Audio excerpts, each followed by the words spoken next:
Hey, welcome back. Today, we're getting into the origin story of a band that became, well, a global institution, the Rolling Stones.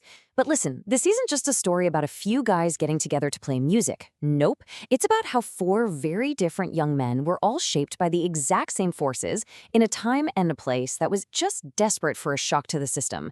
So let's get into it. Just listen to this. That's Mick Jagger in 1964, already convinced their little bit of fame was about to fizzle out.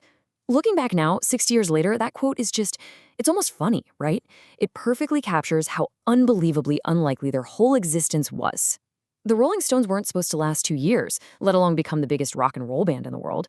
So how in the world did this cultural hurricane even begin? All right, to really get the Stones, you first have to understand the world they were kicking against. And this wasn't the swinging 60s we all picture, not even close. This was post-war Britain, a place that was, frankly, gray. It was all about conformity, rationing was still a thing, and your future was pretty much mapped out for you, especially if you didn't quite fit the mold. That quote from Keith Richards, it's so raw because that was their reality. A landscape that was still physically and emotionally scarred by the war. A job for life wasn't some dream. It was basically the only option you had. For a whole generation of teenagers, there was just no obvious way out of a future that looked like mortgage payments and, if you were lucky, a gold watch when you retired. It was a world just begging for a spark. And that spark, that catalyst, came from four young men who, on paper, had absolutely nothing in common. I mean, these guys were products of Britain's super rigid class system. They were living in completely separate social universes, and the differences between their worlds, well, they were huge. So on one side, you've got Michael Philip Jagger, or Mike as everybody called him back then. He's from this comfortable middle-class family, leafy suburb. His dad's a lecturer. Mike is on a straight path to university, a respectable career, the whole 9 yards. And then, way over on the other side of the tracks, you have Bill Wyman. He's the band's only true working-class hero. Grew up in South London, we're talking no hot water, a toilet out in the yard, and a dad who pulled him out of school at 16 because the family needed the money. I mean, they were living in two completely different Britons. And the contrast is just as wild with Keith and Brian. Keith Richards, he grows up on a pretty bleak council estate, copying the tough guy swagger of the local teddy boy gangs. He's skipping school, causing trouble, and yep, gets expelled at 16. Then you've got Brian Jones, raised in this posh, almost aristocratic town called Cheltenham. His family is upper middle class, he's a choir boy, a brilliant student, and, as one source so perfectly puts it, a full-time professional rebel who hated every single second of that stuffy, conformist life. So there you have it. 4 boys, 4 different worlds, all just simmering with their own kind of rebellion. So what on earth could possibly unite these 4 guys from such different walks of life? Well, the answer came crackling over the radio waves from about 3,000 miles away.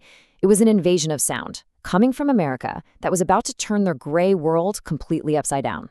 You know, the arrival of American rock and roll wasn't just one event. It was a series of small explosions. First, in '56, Elvis hits Keith Richards like a lightning bolt. Then Little Richard lands, and suddenly the world isn't gray anymore. A year later, Buddy Holly's tour shows Mick Jagger, hey, you don't have to be some handsome movie star to have girls scream at you. And then comes Bo Diddley, whose raw, primal sound starts to get passed around like a secret password among the kids who were really paying attention. Each record was another step away from the polite, boring pop music their parents listened to. I just love this quote from Keith. It says it all, doesn't it? This wasn't just about music. It was a total sensory awakening. This American rock and roll, you didn't just listen to it, you felt it in your bones. It felt dangerous, it was exciting, and for a generation that was being starved of both, it was absolutely everything. But here's the thing that set the future Stones apart. For them, this wasn't just a fad, it wasn't just a phase.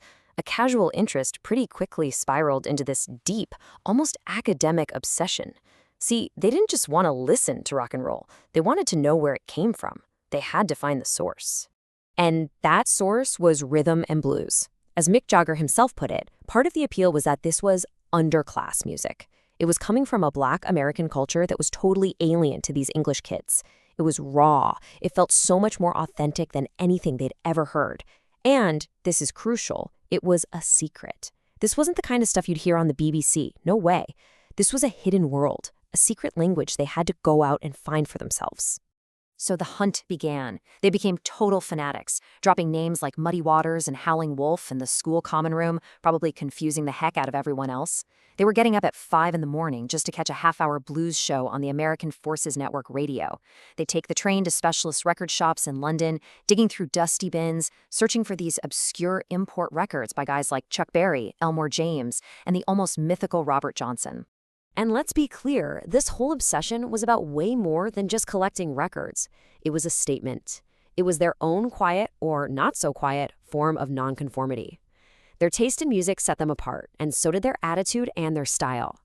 The source material actually talks about a real incident where 11 boys got suspended from school simply for having Mick Jagger haircuts. I mean, can you imagine? Their hair, their clothes, their music, it was all part of the same rebellion. And what's so wild, what's so fascinating to me, is that all of this was happening in parallel. In their separate towns, their different schools, their completely different social classes, these guys were all, somehow, tuning into the exact same frequency. And they didn't even know the others existed. So just picture it. In Dartford, you've got Mick Jagger, the blues preacher, studying liner notes like scripture. Just across town at Art College, you've got Keith Richards, skipping every class he can to master Chuck Berry licks on his guitar. Miles and miles away in stuffy Cheltenham, Brian Jones is escaping his upper crust prison by getting lost in blues records.